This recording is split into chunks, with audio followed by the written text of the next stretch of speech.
La participación de Pamela San Martín, exconsejera del INE. Estábamos hablando del reto que significa,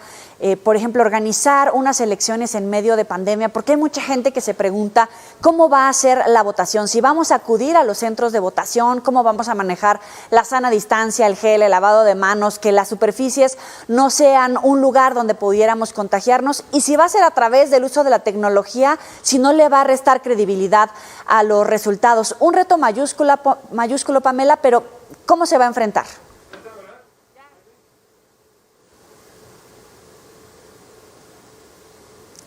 Pamela, ¿me escuchas? Bueno.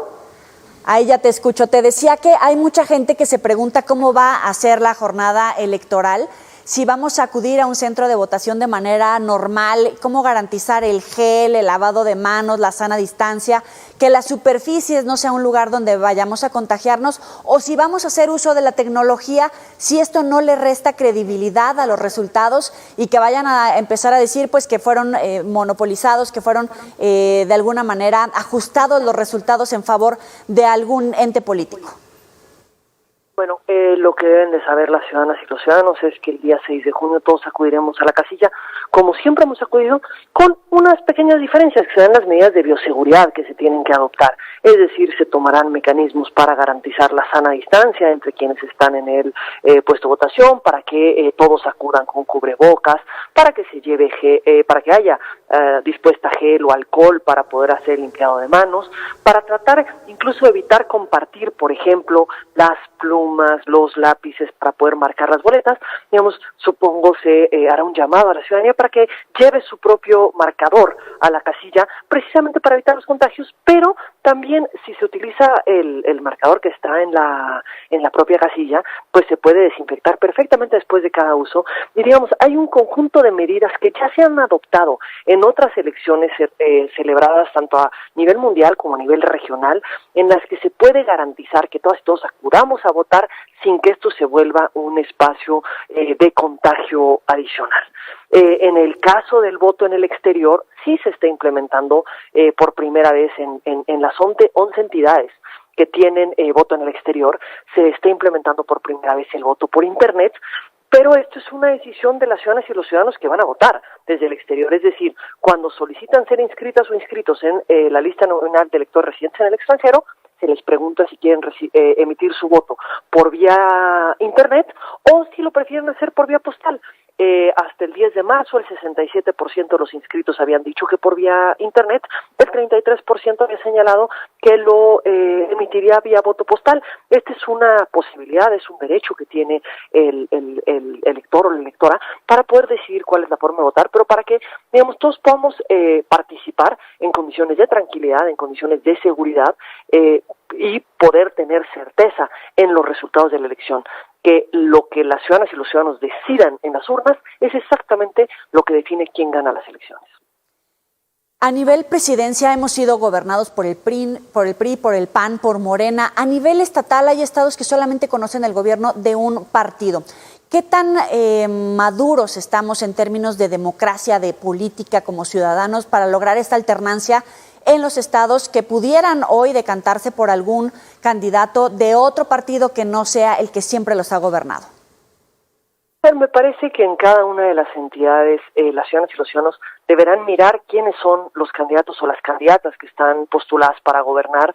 cuál es la propuesta que les están formulando, si la forma en la que se ha gobernado es la forma en la que quieren que se siga gobernando o quieren buscar una alternativa distinta. Lo que se tiene que tener garantizado en una elección es que las ciudadanas y los ciudadanos podemos elegir una opción distinta, pero también podemos elegir la misma opción. Esta es una decisión de la ciudadanía que se emite en las urnas. Lo que se tiene que garantizar por parte de las autoridades es que la decisión de continuidad no derive de una coacción a los electores, que no derive de un uso indebido de recursos estatales o de recursos de distintos programas gubernamentales, sino que sea el ejercicio libre y secreto de las ciudadanas y de los ciudadanos emitidos en las urnas. Si algo ha sido objeto de crítica en muchas de las elecciones que se han celebrado en las entidades, donde no ha habido una alternancia es precisamente el uso de recursos públicos o el uso del aparato del Estado para favorecer a una candidatura. Eso es lo que se tiene que evitar. ¿Qué tan blindados están tanto los candidatos como los partidos, como el gobierno a nivel estatal, a nivel diputaciones, en fin, todos los cargos que están en juego,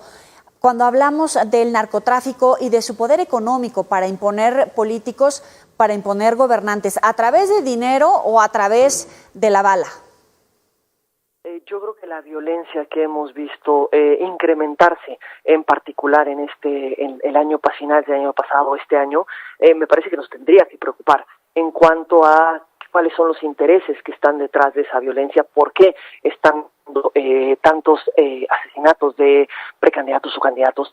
qué es lo que está llevando a esto, precisamente porque ahí lo que podemos estar mirando es intereses al margen de la ley que están buscando imponer una candidatura. Y en cuanto al uso de los recursos, me parece que lo que se tiene que llevar a cabo es, primero, un acto de responsabilidad por parte de los actores políticos en cuanto a reportar los distintos gastos en los que se incurre con motivo de la campaña, pero también desde la autoridad electoral realizar una fiscalización muy rigurosa para poder detectar si hay gastos que van más allá de lo que está siendo señalado y poder identificarlo, porque el dinero, los recursos no deben de ser lo que determine el resultado de una elección. Por eso es por lo que se establecen topes de gastos de campaña, por eso hay límites a cuánto se puede gastar en una campaña, para que la voluntad de los ciudadanos no dependa de si hay más recursos inmersos en la misma o no. Pero lo que se tiene que hacer es tomar las medidas de control y en temas de seguridad, por supuesto, actuar coordinadamente con el Estado, porque las autoridades electorales no son las que brindan seguridad. Eso lo llevan a cabo las autoridades estatales, las autoridades de seguridad del Estado, y aquí tiene que haber una coordinación muy fuerte entre ambas instituciones. La inteligencia en términos de seguridad, inteligencia financiera y todos los organismos públicos de gobierno están lo suficientemente aceitados y coordinados para decir que es imposible que el narco, ese dinero ilícito, logre penetrar al entramado político? Yo no creo que podríamos afirmar en un país que tiene el nivel de violencia, el nivel de inseguridad que tiene México, no creo que se podría afirmar eso. En lo más mínimo, me parece que se tienen que tomar todas las medidas para poder llevar a cabo las investigaciones necesarias en caso de identificar cualquier irregularidad o atipicidad que lleve a generar indicios sobre una posible financiación indebida. Es Pamela San Martín, ex consejera del INE. Gracias por estar con nosotros, como siempre. Un placer platicar contigo. Gracias a ti nuevamente. Hasta luego.